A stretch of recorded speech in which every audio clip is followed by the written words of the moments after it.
Hi, everybody, and welcome to SpiritsHome March 8th service. Who is the other? It's going to be quite an adventure today. I'm very excited. And we're going to start with the monkeys.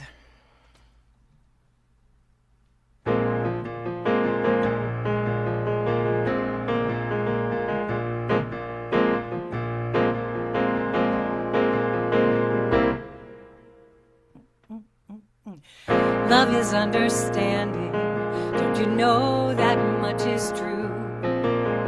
Love is understanding. It's in everything we do.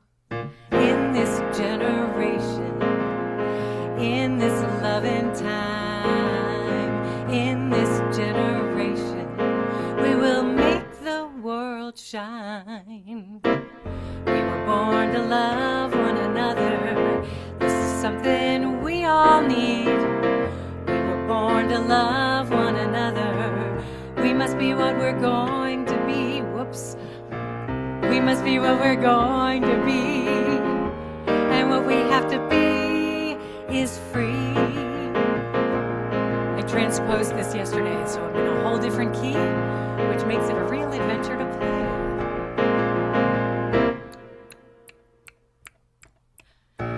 In this generation, in this loving time, in this generation, we will make the world shine. We were born to love one another. This is something we all need. We were born to love one another. We must be what we're going to be. And what we have to be is free. In this generation, love is understanding. We've got to be free. Love is understanding. We've got to be free.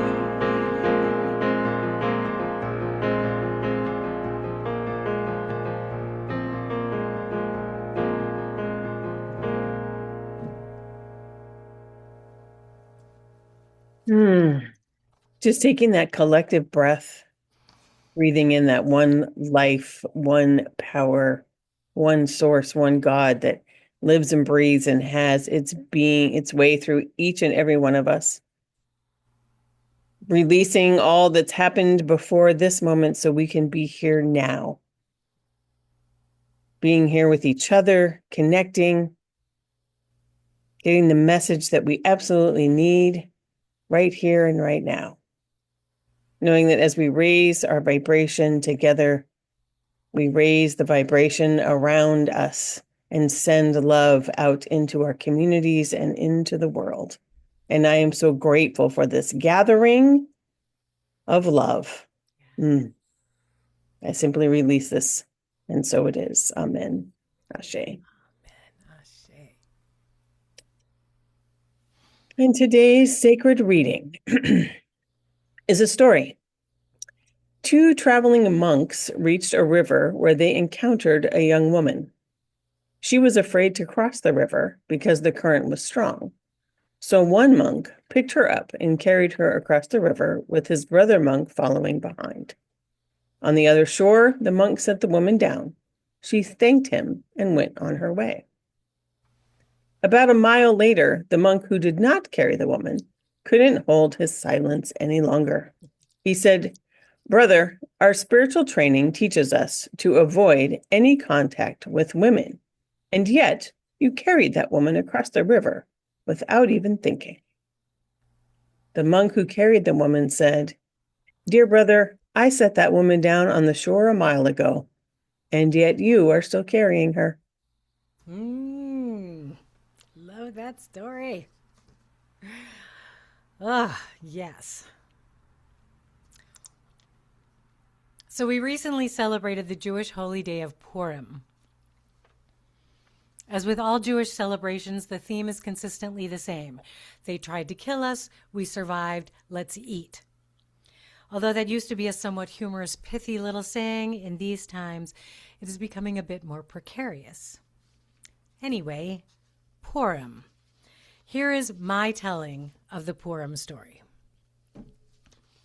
King Ahasuerus is married to Vashti, who, all respect to Vashti, does not fit the mold of the obedient and acquiescent wife, because she doesn't agree to entertain him and his buddies at their regular poker game.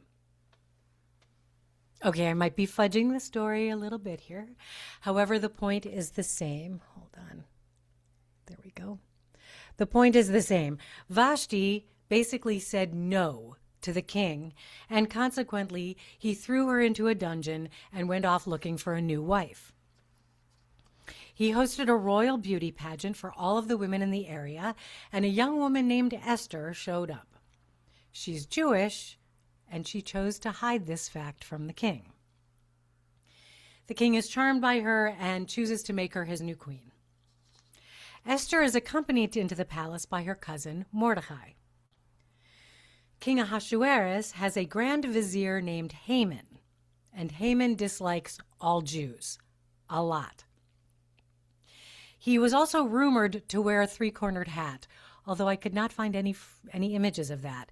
However, the rumor is he wore a three-cornered hat, and that's important. It'll become important later in the story.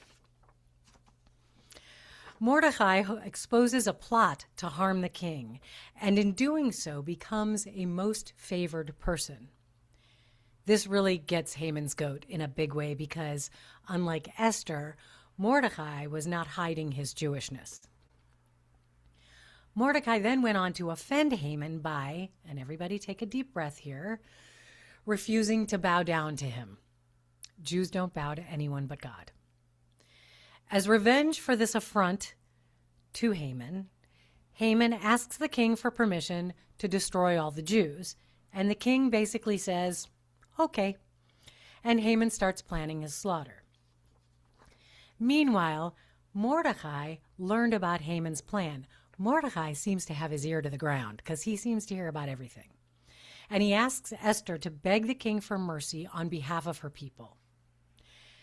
Esther tells the king that she would like him and Haman to join her at a banquet on the same night that the king decides to honor Mordecai because of his earlier help with foiling the plot, even though, the Jew thing.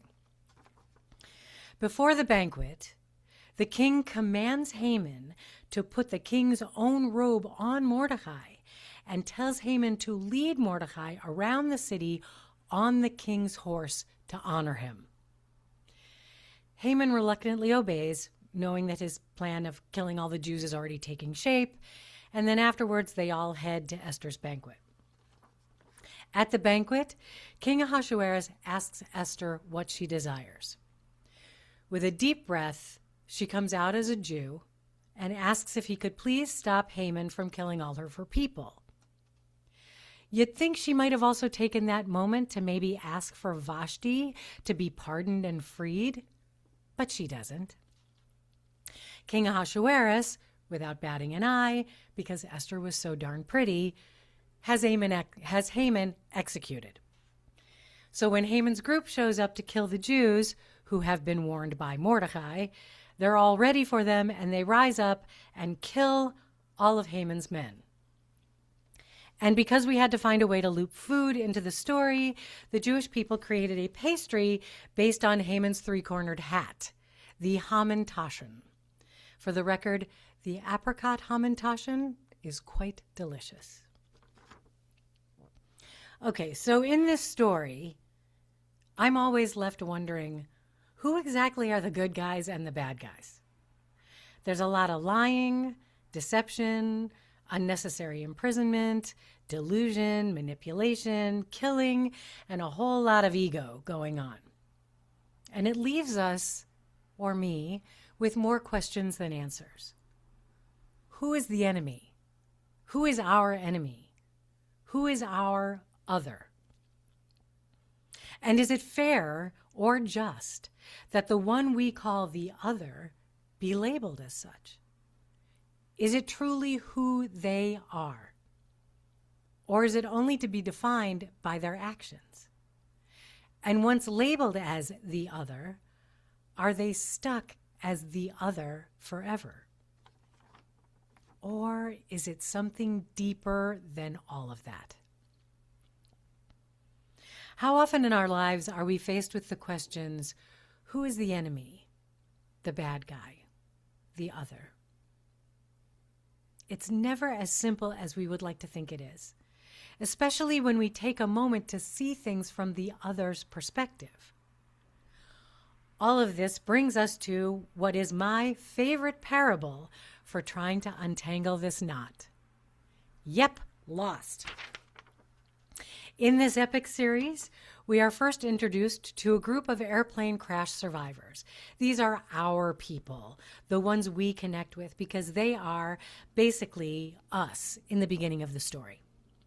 Over the course of 6 seasons, we encounter the Tailies, the Hostels, the Dharma Initiative, and a group of people who are actually referred to as the others, in addition to a whole array of more random characters. The whole show keeps us asking, wait, who are the good guys? The lesson we eventually learn is that it's all about perception. Our own perception as watchers of the story, and the perceptions of each character as they encounter challenges and experience their own journey. I mean, just within our group of good guys, we come to discover that they may not be that good. Within the crash survivors, there's a con man, a fugitive, a mob hitman, a torturer, a drug addict, a liar. So yeah, the lesson becomes clear. No one is just one thing. None of us are only one dimension. We are multi-layered, complex beings with, and this is essential to remember, the ability to change. Change our minds, our lives, our choices, ourselves, which is a great thing to learn, and it's important for each of us to explore that. When we encounter someone we label as the other, we are always a choice to change our minds about them. Truly, we can.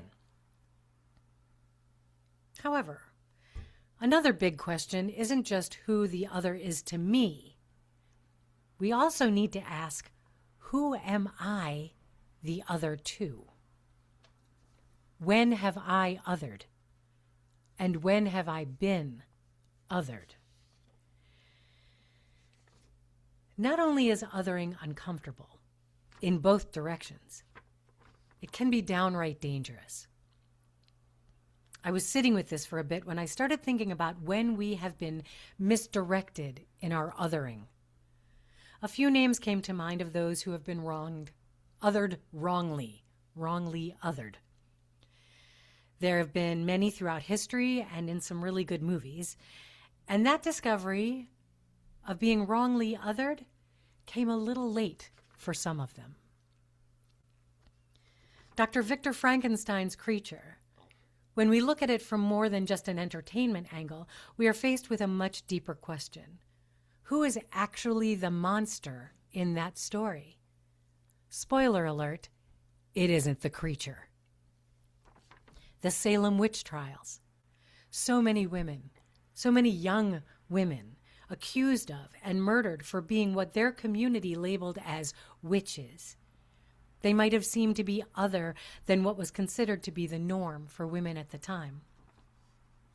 Judas Iscariot, othered for doing what his teacher and best friend told him to do, told him that he absolutely had to do, even though he didn't want to.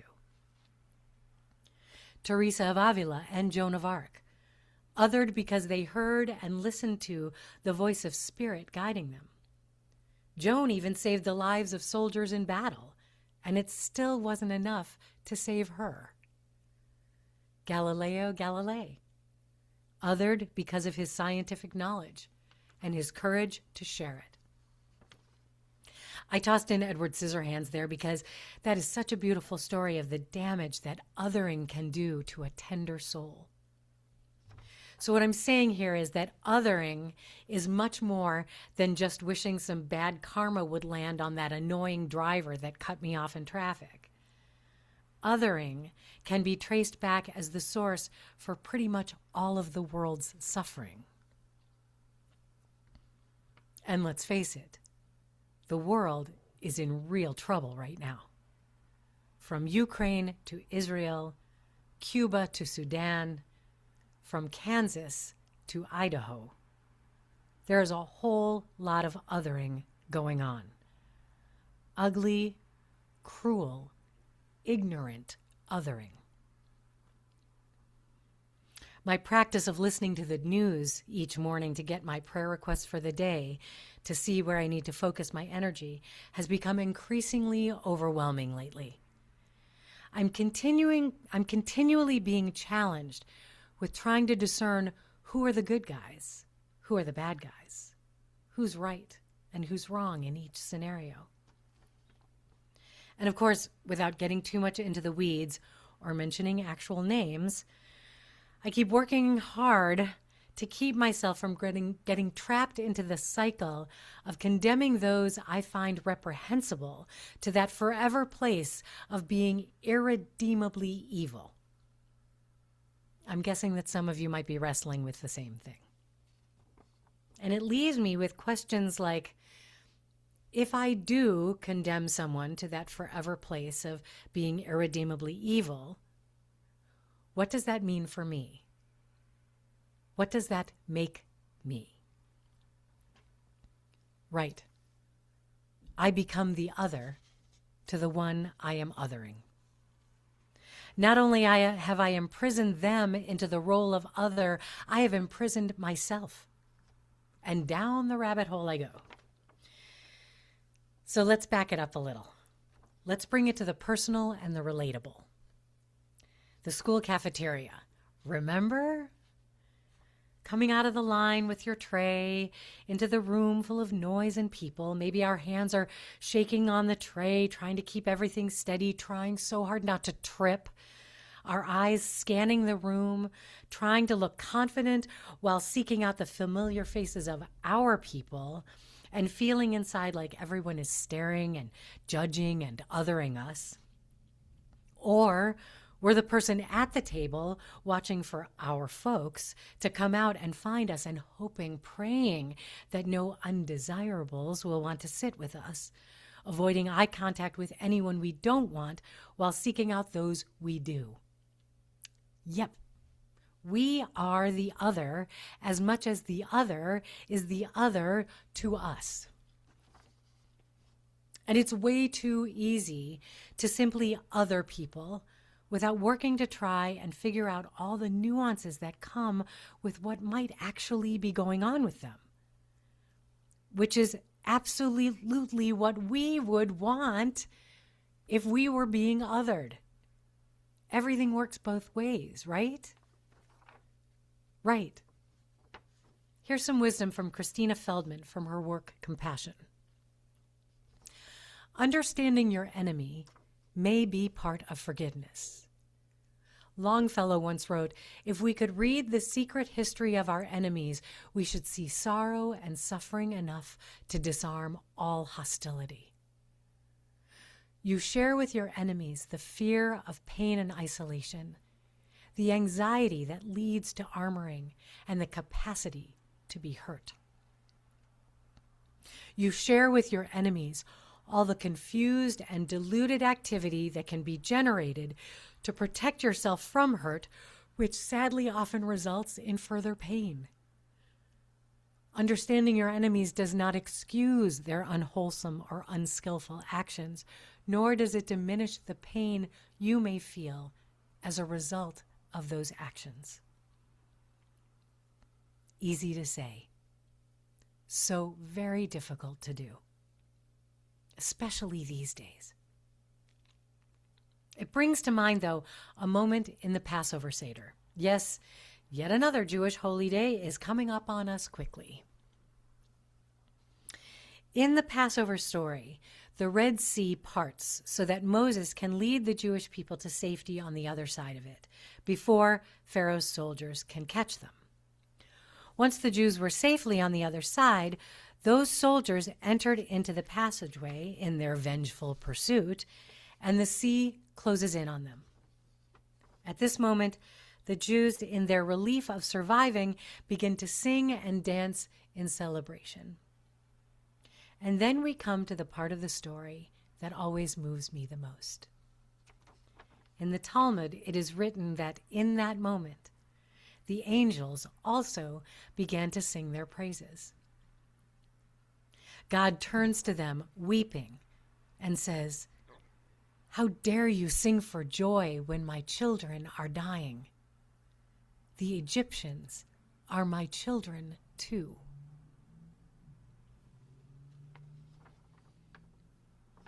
If we are to believe that we are the individualized expressions of something greater than ourselves, by whatever name or concept we might use to call it, that means that everyone is as well. I know it's not always easy, especially right now in our country and in our world. How am I supposed to see someone I find indefensible as a child of the One, worthy of love, or deserving of respect? And yet, don't I want to be seen as worthy of love and deserving of respect? Don't I want to feel free as well and not trapped by my own othering of another human being? Sometimes the spiritual work can feel like algebra. I look at it and I think, well, yeah, except how does that actually work? It is very heavy lifting. It's not impossible to do, though. I have a friend who did an amazing thing. He took a big risk and chose, through compassion, to see past the illusion and to show us how to do it as well. A friend of mine from high school, Nelson Gouda, began the Enemies Project in 2011. He started by traveling all over the world, North and South Sudan, Kenya, Rwanda, Kashmir, Tibet, and more, bringing former enemies together to photograph them and to have discussions on peace. Please go to his website and watch the video. It is incredible. And it shows what can happen when we start asking the challenging questions and know that there is something more out there to be learned about one another. His work is inspiring, challenging, devastating, and empowering. And even though some of these places have fallen back into conflict, Nelson came away from his work on the Enemies Project with this thought. He wrote, "In the end, the project left me optimistic about the beauty that can be found in the world, even amongst places of intense darkness." The idea of discovering the other, having a conversation with them, is important and helpful for sure. There is another important aspect of all of this that can get particularly tricky, and that leads me to the disclaimer. If we are in a dangerous situation, then sometimes we must other. If there are people in our lives who have done or could potentially do harm to us, we must separate ourselves from them. This idea of not othering, similar to the spiritual practice of forgiveness, does not come at the expense of our own personal safety. I want to be very clear about that. Remember what Christina Feldman wrote earlier. Understanding your enemies does not excuse their unwholesome or unskillful actions, nor does it diminish the pain you may feel as a result of those actions. Without spiritual bypassing, we can forgive.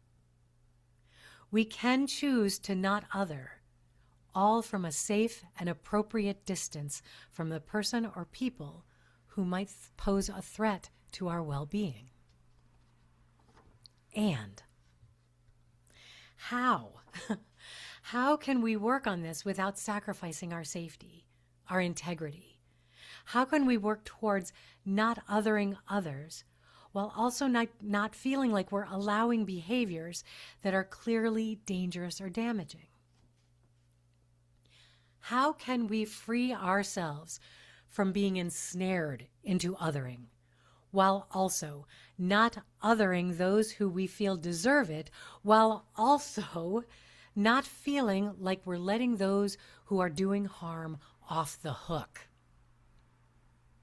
If I knew the answer to that, I would hope that a lot of folks would be listening to me. For now, though, I can only offer a practice, a moment that we can share together to try and get through this moment of discovering where, how, and why we other, and maybe find a way to soften the edges a bit around our othering. Instead of closing with a song today, I'm going to offer something a little bit different. A combination of a lovely chant by Lisa Ferraro and Michael Gott, along with a little bit of guided exploration. One more disclaimer before we begin. When I use the phrase, a child of the one, please breathe into that. I know that the G word can be challenging for some, and I want to honor where all of us are. So let the one mean whatever it means for you. God, spirit, universe, allness, nature, life. Whatever keeps you in the moment. Okay, let's give this a try.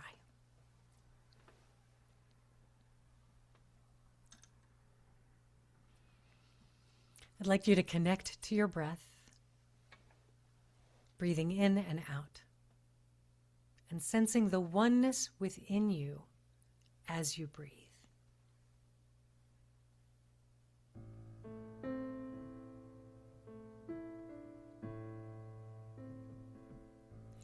Connect into the oneness within your body in the chair, and let your body relax.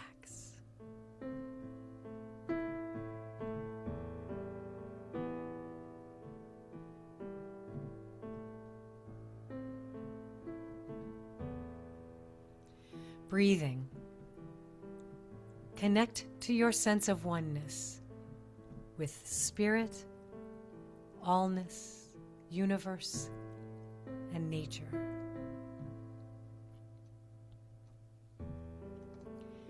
And ask yourself, who am I? I am a child of the one.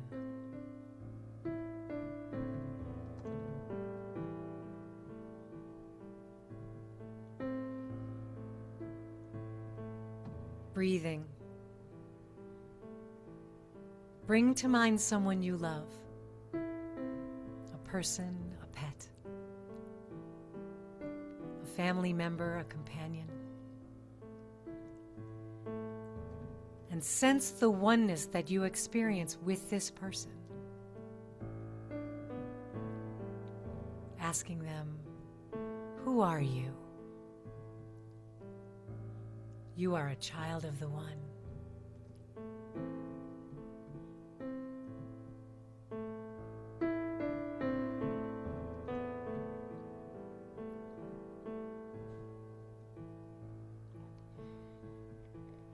Breathing. Bring to mind the people living in places that are being ravaged by violence and conflict. The Sudan, Ukraine, the people trying to live their lives in Iran, Israel, Cuba. In all parts of the world and in this country, the people that are calling out for our compassion.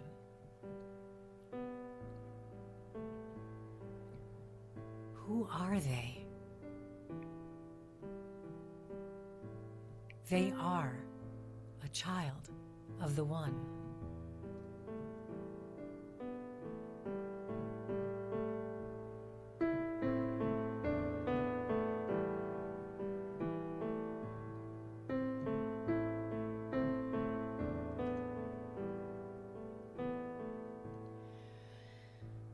Breathing.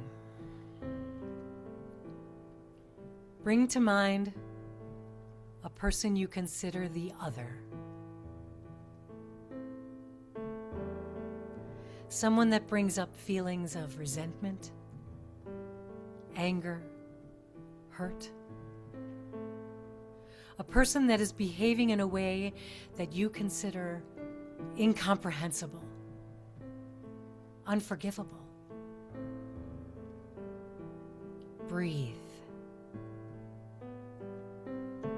and ask gently, who are they?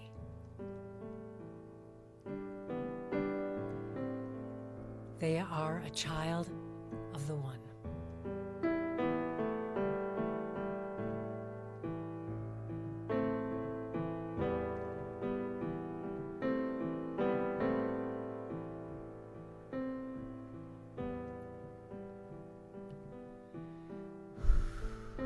Breathing. Return to the one that you began with, the one that you love. Reconnect to that sense of oneness with them and with all that is, all beings, all things, nature, the essence of spirit, or whatever name or concept you feel comfortable with. Reconnecting with your own breath. Connecting with the people in the Zoom boxes around you. Who are we? We are a child of the One.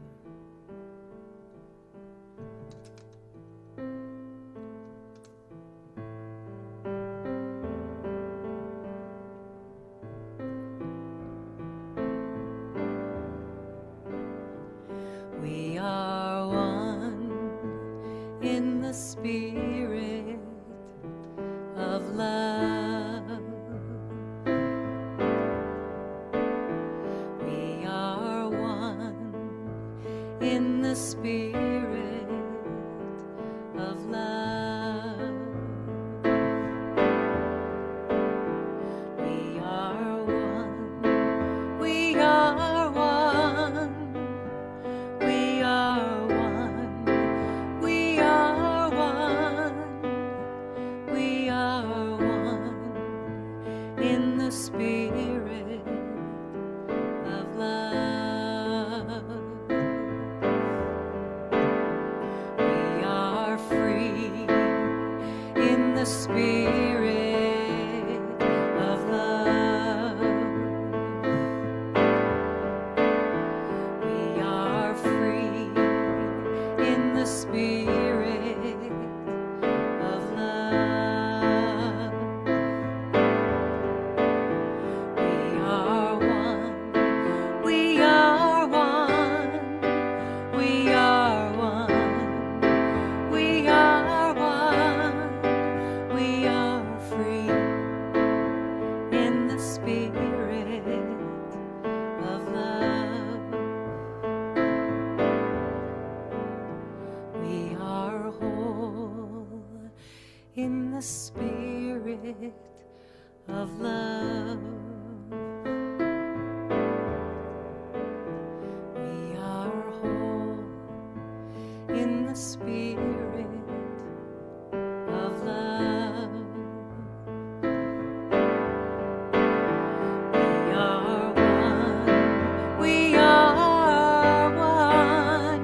We are one. We are one. We are one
so we take a breath.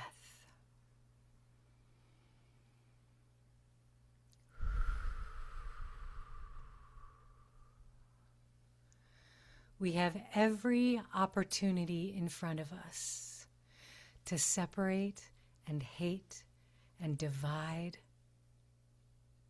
We have every opportunity in front of us to say, I'm right, you're wrong. We have every opportunity in front of us to other another. And we also have every opportunity in front of us to say, I don't want to do this anymore. I want to find love. I want to see goodness in others. I want to believe that there is hope and possibility, that people can change and choose again, that there is a way to peace in our country and our world. And for every person who looks at me when I say these things and rolls their eyes and says, oh, she's so Pollyanna, I smile and say, yes, I am. I am proud to believe in possibility. And I invite everyone to join me in this ever-widening circle of people who say, yes, yes to my neighbor. Yes to my neighbor who I don't understand. Yes to my neighbor who's from a place I don't know. Yes to my neighbor who does things that are absolutely inconceivable to me and yet will come and shovel my walk when it snows. Yes to my neighbor who may vote completely different from me and yet brings me cookies at the holidays. Every one of us has a story, and every one of us has a story that can change.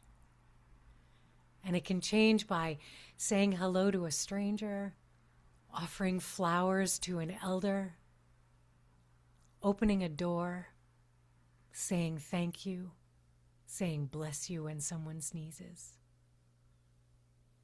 There are more ways to be kind to one another than there are to be cruel. We just have to be more creative. And I know we can be. So with this prayer, I say yes. Yes to possibility. Yes to change. Yes to love. Yes to hope. Yes to expanding our minds to embrace the other. Because what I know to be true, and no one can ever convince me otherwise, we are one in the spirit of love. And we are free when we believe and own that. Blessings. Blessings on the world. Peace everywhere. Amen. Ashe.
So we've got some things coming up.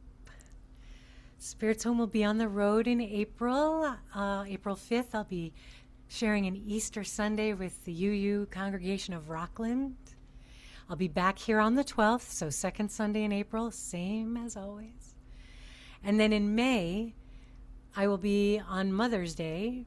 Again, sorry, Mom. I will be in on Long Island at the South Nassau Unitarian Universalist Congregation. So we will be the third Sunday in May, the 17th. And then in June, we'll also be the third Sunday because on the second Sunday, I will be interpreting for the North Coast Men's Chorus, which is such a joy, and I find such happiness doing that. So we'll do the third Sunday in June, which means a Father's Day talk. That's going to be fun. I'm looking forward to that. For any Clevelanders, if you're in Cleveland today and you want to head down to Shaker Square Cinema, I filmed a short movie and it's going to be shown on the big screen sometime between 4 and 6 today. There's a festival going on, so come on down. As always, Spirits Home is open to travel. Thank you so much for all of you who donated during the birthday fundraiser. We did really well, and I'm so, so grateful. And please know that you can always still do that. All donations are tax deductible, and we want to keep growing, so that'll help. And in the spirit of growing, please share the landing page, the gathering videos, which are on YouTube and also on my website, revrachelhollander.com. Again, just the videos, blessing, there's a siren going by. Just the gathering videos and the landing page, not the Zoom link, so we can keep the space safe. And anybody who wants to join our community, you're welcome to. We're also working on, and I'm going to talk about it, a home gathering for the 1-year anniversary of Spirits Home. That will be the April service, I believe. We're still working on it. However, it will be, hang on a second. Okay. It'll be our 1-year anniversary, April 13th. So the April 12th service gathering is going to be, I believe, a hybrid with people in my living room. If you would like to be in my living room on that day, you are invited. We will do a Zoom living room hybrid.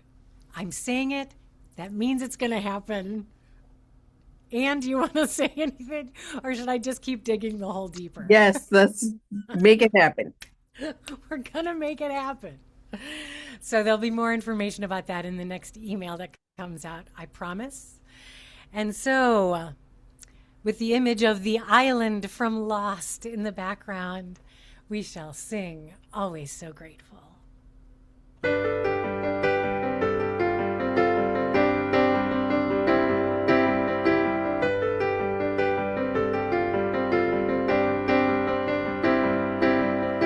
Always so grateful, always so grateful. I needed the echo today. Always so grateful, always so grateful. Saying thanks and giving thanks. Living a life of gratitude is the way I choose to live. Saying thanks and giving thanks. Living a life of gratitude is the way I choose to live my life, and I am always so grateful, always so grateful.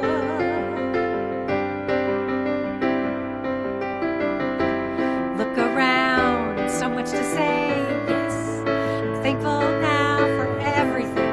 I have no complaints whatsoever. Look around, so much to say. Yes, I'm thankful now for everything. I have no complaints whatsoever. No, none whatsoever.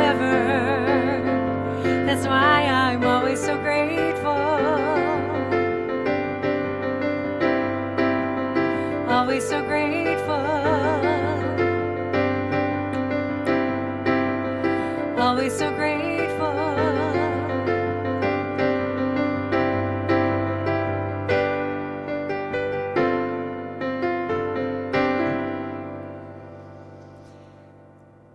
So next month, second Sunday in April, April 12th, if you want to be here in my living room, you are invited. And also we will be on Zoom. Please share the info and spread the word, and let's let SpiritsHome grow. And thank you so much for being here today. Thank you for walking with me. I know it's not always easy, and I appreciate it. Thank you, thank you, thank you. I know I'm guided. I know I'm shown which way to go.